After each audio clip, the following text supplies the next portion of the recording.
శ్రీమతే రామానుజాయ నమః. అస్మద్గురుభ్యో నమః. ప్రియ భగవద్బంధువుల నమ్మాళ్వార్లు మధురకి ఆళ్వార్ గురించి కొంత పరిశీలన చేద్దాం. నమ్మాళ్వార్లు కలియుగం ప్రారంభమైన 48వ సంవత్సరం బ్రహ్మాదినామ సంవత్సరం వైశాఖ మాసంలో విశాఖ నక్షత్రంలో కార్యార్ ఉడయనంగ అనే దంపతులకు జన్మించారు.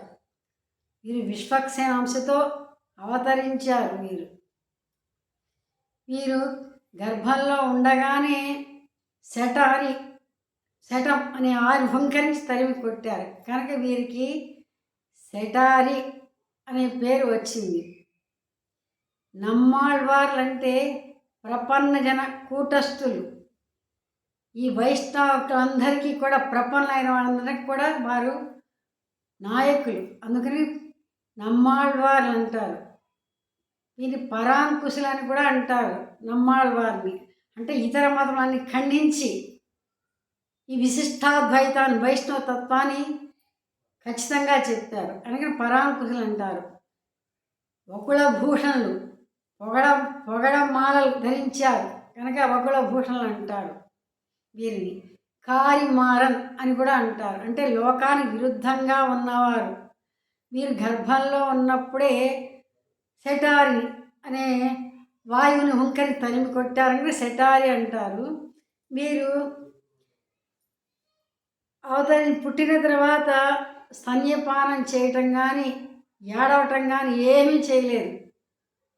కనుక వీరి తల్లిదండ్రులు వీరి లోకానికి విరుద్ధంగా ఉన్నారు, ఎట్లా పెంచుతామని చెప్పి అక్కడ ఉన్న ఆదికేశవ పెరుమాళ్ ఆళ్వార్ తిరుగున పెరుమాళ్ ముందు పరిణామ ముందు పెట్టేసి వారు వెళ్ళిపోతారు. అక్కడ ఉన్న అర్చకులంతా తీసుకెళ్ళి అక్కడ చింత చెట్టు ఉంటుంది, తింత్రిణీ వృక్షం. అది అంతకుముందే కలియుగం ప్రారంభమైన 5 సంవత్సరాలకు ముందే అది అక్కడ ఉన్నదిట. ఆ చెట్టు ఇప్పటికి కూడా అక్కడ ఉన్నది. 50 సంవత్సరాల కింద కూడా అక్కడ వెళ్ళిన వారు దాన్ని గిల్లి చూస్తే రక్తం వచ్చేదిట. మా నాయనమ్మ గారు కూడా చెప్పారు. కానీ ఇప్పుడు అక్కడికి వెళ్ళనివ్వట్లేదు. ఆ చెట్టు కింద వీరిని ఉంచారు. అక్కడ దగ్గరలోనే కొంత దూరంలో మధురకి అని ఆయన పెద్ద ఆయన, వయసులో పెద్ద ఆయన తీర్థయాత్రలు అన్నీ చేస్తున్నప్పుడు అయోధ్యలో ఉన్నప్పుడు రాత్రిపూట ఒక గొప్ప కాంతి పుంజం వచ్చేది. అది చూసి ఆశ్చర్యపోతూ ఎక్కడి నుంచి వస్తోంది అంటే దక్షిణ దిక్కు నుంచి వస్తోందని. అక్కడ ఉన్న వాళ్ళు ఎవరికి కనిపించటం లేదు. కానీ వీరు మాత్రం అదేమిటో తెలుసుకోవాలని కుతూహలంతో అన్నీ తిరిగి ఆళ్వార్ తిరునగరి వచ్చారు. అక్కడికి వచ్చేసరికి అది రాత్రి కనిపించటంలా. ఇక్కడ విశేషం ఏమిటి అంటే ఇక్కడ 16 సంవత్సరాల కిందట ఒక బాలుడు పుట్టాడు. ఆ చింత చెట్టు తోటలోనే ఇప్పటికీ ఉన్నాడు. వారు ఆహారం తీసుకోవటం ఏమీ లేదు, కానీ దినదినాభివృద్ధి చెందుతున్నాడని అక్కడ వాళ్ళంతా చెప్పారు. ఈ మధుర కవి ఆయన అక్కడికి వెళ్ళి చూస్తే ఆయన పద్మాసనంలో కూర్చుని ఉన్నారు, కళ్ళు మూసుకుని ఉన్నారు. అసలు వీరికి చైతన్యం ఉందా లేదా అని మధుర కవి ఆళ్వార్లు అనుకొని అక్కడ ఉన్న పెద్ద బండరాని శబ్దం చేస్తూ కింద పడేస్తారు. ఆ శబ్దానికి నమ్మాళ్వారు కళ్ళు తెరిచి చూశారు. అప్పుడు ఈయన చైతన్యం ఉందని గ్రహించి మధురకి ఆళ్వార్లు శబ్దத்தின் భయத்தில் సిరియదు పిరందానాల్ ఎత్తెత్తిన ఎంగే కిడకం. చనిపోయిన దాని కడుపున ఒక బిడ్డ పుడితే అది ఏమి తిని ఎక్కడ ఉంటుంది అంటే అత్తెత్తిన అంగే కిడకమని అంటారు నమ్మాళ్వారు. ఆ మాటకి సమాధానం చెప్తారు. అంటే ఈ ప్రకృతిలో ఒక జీవుడు పుట్టినప్పుడు ఈ శబ్దాది విషయాలు అనుభవిస్తూ ఇక్కడే ఉంటాడు, ఈ కర్మబంధంలోనే ఉంటారు అని ఆయన చెప్తారన్నమాట. ఈ విషయం, ఈ మాట ఆయనకి చాలా బాగా నచ్చి ఈ నమ్మాళ్వారిని గురువుగా ఎంచుకుంటారు. వయసులో పెద్దవారైన మధురకి ఆళ్వారు. వారు నమ్మాళ్వారు భగవంతుడి కోసం 4 దివ్య ప్రబంధాలు చేశారు. ఆ శ్రీయప్పతిని ఆచార్యుడిగా భావించారు. కానీ మధురకి ఆళ్వార్లు నమ్మాళ్వారిని ఆచార్యుడిగా ఎంచుకుని నమ్మాళ్ళ వారి గురించి కన్నీరు సిరుతామని 10 పాసురాలు అనుగ్రహించారు. అంటే మనకి భగవద్భక్తి కన్నా భాగవత భక్తి ముఖ్యమైనది. భగవద్భక్తి ప్రథమ పర్వం అంటే మొదటి మెట్టు. చరమ పర్వము అంటే చివరి మెట్టు.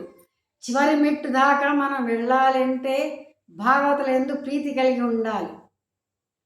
మనం భగవంతుని పొందటానికి భాగవతోత్తములే ముందు మనకి వారి వల్లనే మనకి భగవంతుడు పొందే మార్గం తెలుస్తుంది. తర్వాత కూడా భాగవతోత్తములే ప్రయోజనం అవుతారు.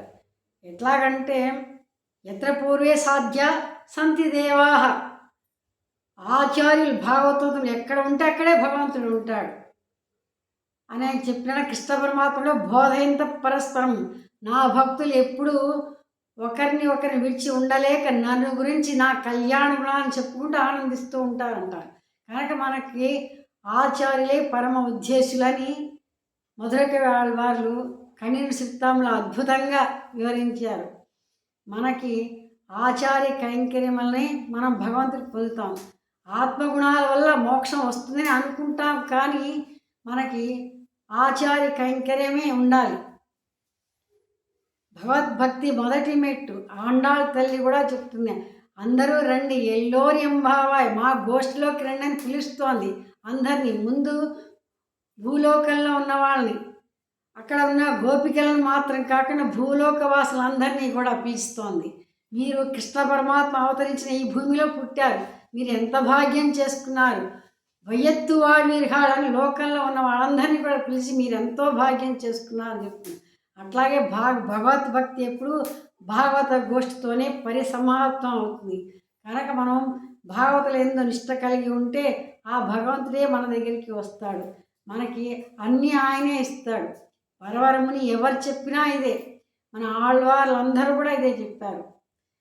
కులశేఖరాలు పడియాకిడ పౌడవాకి కాణ్మి అని కులశేఖర తిరుమలలో ఉండి గడపగా ఉండేన అచేతనంగా ఉండేనా నీ భక్తులు నిన్ను సేవిస్తూ నీ అధరాలు చేస్తూ నీ భక్తులు సేవిస్తూ ఉంటే చాలు అచేత అని కోరుకున్నారు. కనుక మనకి భాగవత భక్తే ముఖ్యమైనది.